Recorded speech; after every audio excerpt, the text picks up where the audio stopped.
Hi, babies. Gammy loves you. Sitting in the grass today. And I'm going to read The Tale of the Flopsy Bunnies by Beatrix Potter. Here's her artwork. She does all of her own drawings for her books. The Tale of the Flopsy Bunnies. It is said that the effect of eating too much lettuce is soporific.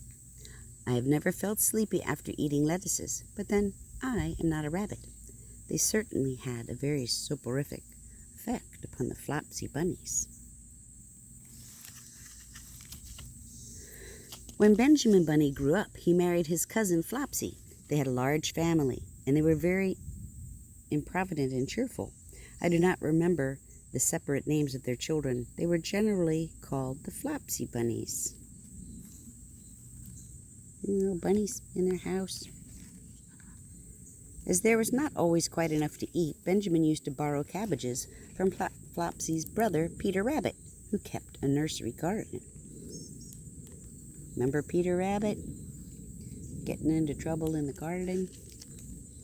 Sometimes Peter Rabbit had no cabbages to spare.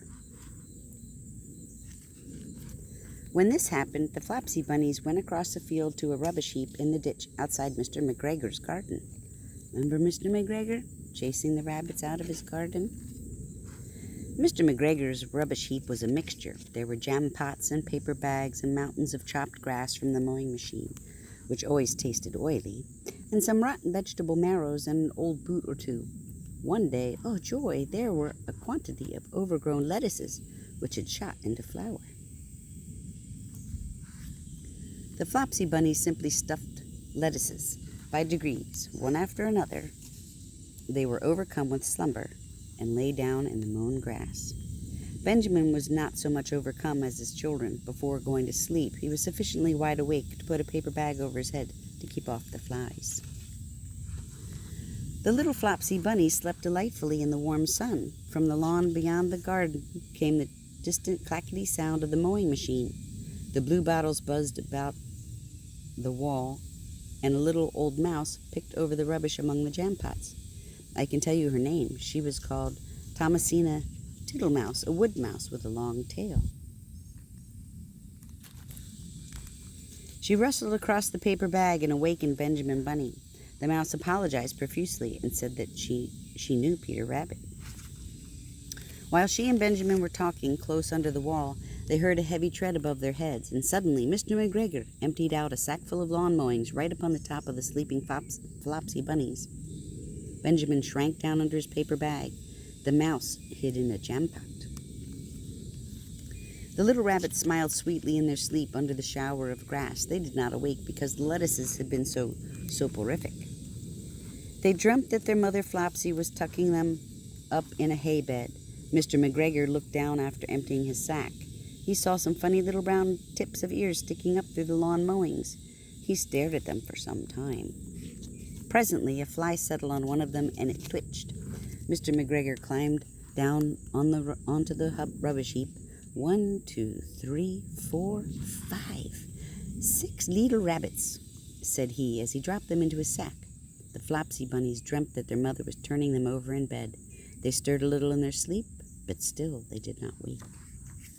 Mr. McGregor tied up the sack and left it on the wall. He went to put away the mowing machine. While he was gone, Mrs. Flopsy Bunny, who had remained at home, came across the field. She looked suspiciously at the sack and wondered where everybody was. Then the mouse came out of her jam pot, and Benjamin took the paper bag off his head, and they told the doleful tale. Benjamin and Flopsy were in despair. They could not undo the string.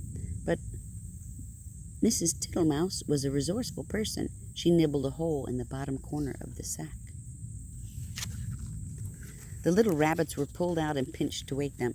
Their parents stuffed the empty sack with 3 rotten vegetable marrows, an old blacking brush, and 2 decaying turnips. Then they all hid under a bush and watched for Mr. McGregor. See them all hiding in the bush? They're lucky they got out of the bag. Mr. McGregor came back and picked up the sack and carried it off. He carried it hanging down as if it were rather heavy. The Flopsy bunnies followed at a safe distance. They watched him go into his house, and then they crept up to the window to listen. What's going on? Oh, those bunny babies. Mr. McGregor threw down the sack on the stone floor in a way that would have been extremely painful to the Flopsy bunnies if they had happened to have been inside it. They could hear him drag his chair on the flags and chuckle. 1, 2, 3, 4, 5, 6 little rabbits, said Mr. McGregor. Look at all those bunnies looking in there. Eh, what's that? What have they been spoiling now? Inquired Mr. McGregor. 1, 2, 3, 4, 5, 6 little fat rabbits, repeated Mr. McGregor, counting on his fingers. 1, 2, 3. Don't you be silly. What do you mean, you silly old man? In the sack. 1, 2, 3, 4, 5, 6, replied Mr. McGregor. The youngest Flopsy bunny got up on the windowsill. Mrs. McGregor took hold of the sack and felt it. She said she could feel 6, but they must be old rabbits because they were so hard and different shapes. Not fit to eat, but the skins will do fine to line my old cloak. Line your old cloak, shouted Mr. McGregor. I shall sell them and buy myself baccy. Rabbit tobacco, I shall skin them and cut off their heads. Mrs. McGregor untied the sack and put her hand inside. When she felt the vegetable, she became very angry. She said that to Mr. McGregor had done it on purpose. And Mr. McGregor was very angry too. One of the rotten marrows came flying through the kitchen window and hit the youngest Flopsy bunny. It was rather hurt. Then Benjamin and Flopsy thought it was their time to go home. Here they're going home now, carrying the bebes. Other bebes are coming. So Mr. McGregor did not get his tobacco, and Mrs. McGregor did not get her rabbit skins. But next Christmas, Thomasina Tittlemouse got a present of enough rabbit wool to make herself a cloak and a hood and a handsome muff and a pair of warm mittens. See, they gave the little mouse bunny fur. The end. There you go. I love you, bebes. Gammy misses you all day, every day. Mwah.